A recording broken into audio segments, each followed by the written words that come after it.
मित्रों, मैं आशुतोष देवलिया संपूर्ण आनंद स्वागत करता हूं अपने चैनल महाविद्या तंत्र साधना में। मित्रों, आज चर्चा करते हैं कि किसी के पितृ अगर सपनों में आते हैं तो उसका क्या मतलब होता है। बहुत सारे लोगों को और उनके लिए क्या करना चाहिए। बहुत सारे लोगों को स्वप्न में अपने मरे हुए संबंधी दिखाई देते हैं। वो कुछ ना कुछ कर रहे होते हैं, कभी कभी कुछ डिमांड करते हैं, कभी कभी गंदे होते हैं, कभी कभी कुछ होता है। तो जैसे कभी कभी भोजन की मांग कर रहे हो, जैसे कि आपको अपने मरे हुए कोई भी संबंधी दिखाई देते हैं, पूरे साल भर दिखाई देते हैं। वो आपसे कुछ भोजन की डिमांड कर रहे हो। मान लो उन्हें कोई भोजन पसंद था, रसगुल्ला पसंद था, तो वो रसगुल्ला की डिमांड कर रहे होते हैं। या उन्हें पूड़ी खीर पसंद थी तो पूड़ी खीर का डिमांड कर रहे होते हैं। या उन्हें रोटी दाल चावल पसंद था तो वो उसकी डिमांड कर रहे होते हैं। तो जब पितृ जो है इस तरह की डिमांड करते हैं, भोजन की अगर डिमांड करते हैं, तो उनको डायरेक्टली भोजन नहीं देना है। कुछ लोग, भगत लोग, क्योंकि भगताई तो पितरों से चल रही है, यहीं रहने वाले पितर, ऊपर वाले पितर नहीं, जो इस पितृलोक से आते वो नहीं, जो यहाँ रहते हैं प्रेत योनि है, उन्हीं से भक्ताई चल रही है, तो वो लोग उनको भोजन देते हैं। लेकिन सामान्य आदमी को पितरों के लिए भोजन नहीं देना चाहिए, उनको खिलाना पिला के मजबूत नहीं करना है। जो यहाँ प्रेत योनि में है उनको क्या देना है। अगर वो कोई भोजन आपसे मांगते हैं तो आप लोगों को खाना खिलाइए, भोजन कराइए,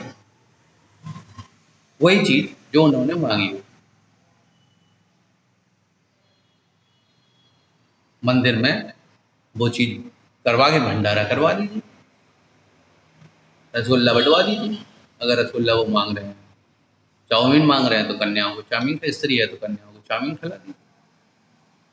मान लो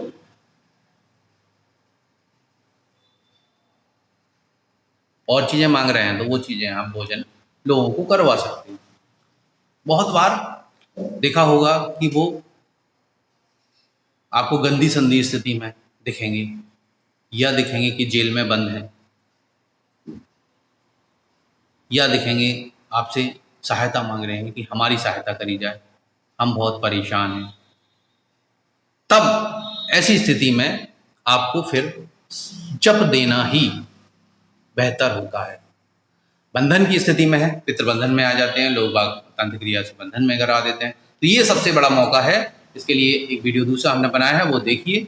आप सीताराम का जप जो है अपने पितरों को जरूर दीजिए, जिससे कि वो किसी भी बंधन में हो तो वो वहां से मुक्त हो। ये तो हुई बंधन की बात, जेल में बंद दिखाएं, कमरे में बंद दिखाएं, अलमारी में बंद दिखाएं कि किसी अलमारी में बंद है, किसी ने ताला लगा दिया, चाबी फेंक दी, इस तरह से दिखाई दे, या किसी कमरे में बंद है, किसी जेल में बंद है,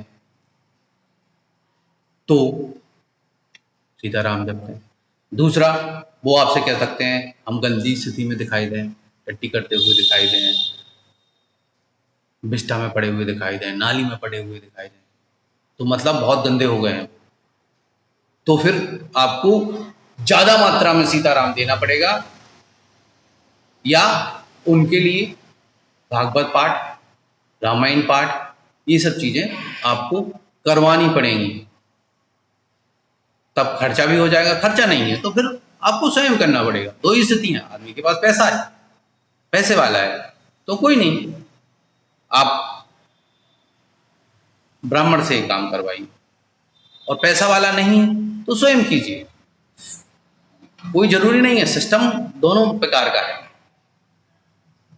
कोई ऐसा नहीं है कि आपको किसी दूसरे की जरूरत पड़ी है।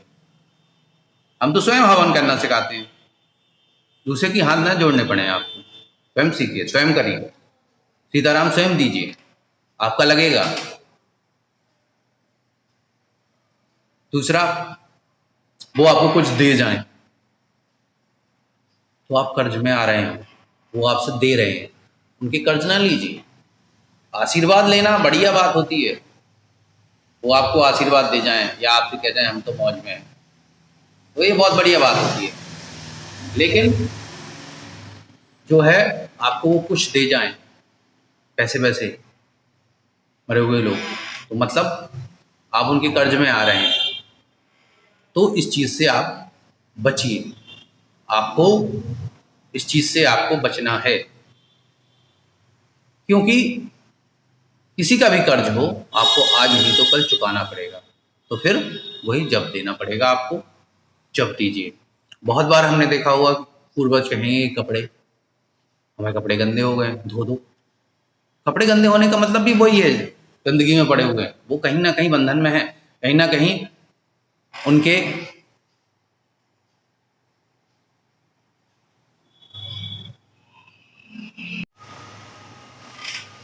तो आपको उनको बंधन से निकालना है, उनको उनके किसी कर्म बंधन से भी आपको निकालना पड़ सकता है, किसी उनके द्वारा किए हुए कर्म के कारण भी आप जो है वो उनके कपड़े गंदे हैं, मतलब ये दिक्कत हो सकती है। तो आप वस्त्र का दान भी कर सकते हैं इसमें, इस स्थिति में, और जाप भी दे सकते हैं, जाप देने से भी उनके कपड़े साफ हो जाते हैं। दूसरा, आप वस्त्रों का दान करेंगे तो भी उन्हें नए वस्त्र मिल जाएंगे, शुभ्र वस्त्र मिल जाएंगे।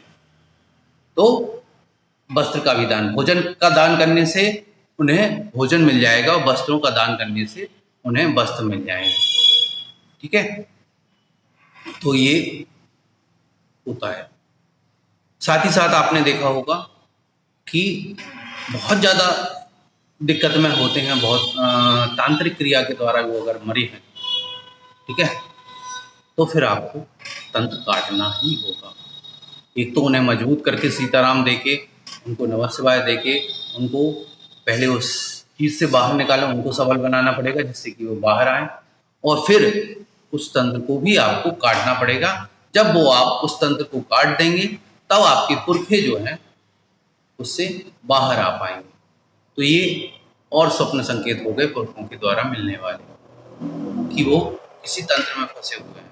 तंत्र में फंसे हुए वाले में आपको उनके साथ कोई चीज़ें और दिखाई देंगी, कोई स्त्री दिखाई दे सकती है जिसको आप पहचानते नहीं हैं, काले कपड़ों में हो, वो मार रही हो सकती है उन्हें, हो सकता है उसी के साथ हों, उसके सेवक बने हुए हों, वो उसको आपको काट के उनको वहाँ से निकालना होगा। या कोई साधक रहे हों तो उनकी शक्तियाँ भी आपको धीरे धीरे, ये बहुत लंबी प्रोसेस है। जैसे मान लो कोई साधक थे, वो किसी कारण कर्मवश, किसी कारणवश, अपनी शक्तियों सिद्धियों के कारणवश फंस गए हैं, तो फिर आपको उनकी सिद्धियां हटानी पड़ेंगी, उनको या तो लेना पड़ेगा आपको उनसे, या उनको मुक्त करना पड़ेगा सिद्धियों, गंगा जी पहुंचाना पड़ेगा, दोनों बातें हैं। तो ये लंबी प्रोसेस हो जाएगी बहुत, फिर आपको बहुत ज़्यादा साधना करनी पड़ेगी, बहुत ज़्यादा कर्मफल जो है आपकी उसमें, उनकी चूंकि बहुत ज़्यादा हो जाएगा सिस्टम, तो आपको काटना पड़ेगा। ये साधक कर सकता है, बहुत बड़ा साधक जब हो जाता है तो ये भी कर सकता है। 14 पीढ़ी का सफाई करनी पड़ती है, तो ये भी इसमें है। पूर्वजों की अगर शक्तियाँ हों तो वो आपको साफ करनी पड़ सकती हैं, साफ करके आपको लेनी भी पड़ सकती हैं, और साफ करके उन्हें गंगा भी पहुंचाना पड़ सकता है। जो आपको नहीं चाहिए, गंदी है या कुछ दिक्कत है, वो आपको भी फंसा सकती हैं, तो आपको उनको गंगा करना पड़ेगा। तो ये भी पूर्वजों के द्वारा आने वाले स्वप्न में संकेत हैं। अगर आपको ऐसे कोई संकेत आते हैं, आपको ऐसा कोई स्वप्न समझ में नहीं आता है, तो आप मुझे व्हाट्सएप नंबर पे मैसेज कर सकते हैं, मैं आपको समय मिलने पर उसका जवाब दे दूंगा। ये फ्री है, इसमें कोई मैं चार्ज नहीं लेता हूँ। हाँ, कुंडली वुंडली दिखाएंगे तो वो चार्जेबल है। बाकी ये स्वप्न अपना विश्लेषण करना ये फ्री ऑफ कॉस्ट है, साधना बताना भी फ्री ऑफ कॉस्ट है, ये सब सेवा ही है जो हम करते हैं। तो अगर आपको ये वीडियो पसंद आया हो तो लाइक कीजिए, शेयर कीजिए, सब्सक्राइब कीजिए। वॉइस क्वालिटी के लिए मैंने सुधार किया है। हाँ, रूम बनाएंगे बिल्कुल जहाँ आवाज़ बिल्कुल ना हो, साउंड प्रूफ हो। माइक मैंने ले लिया है, तो आपको वॉइस क्वालिटी में सुधार आपको दिखाई देगा। जय माई की। वीडियो पसंद आया हो तो लाइक कीजिए, शेयर कीजिए, सब्सक्राइब कीजिए।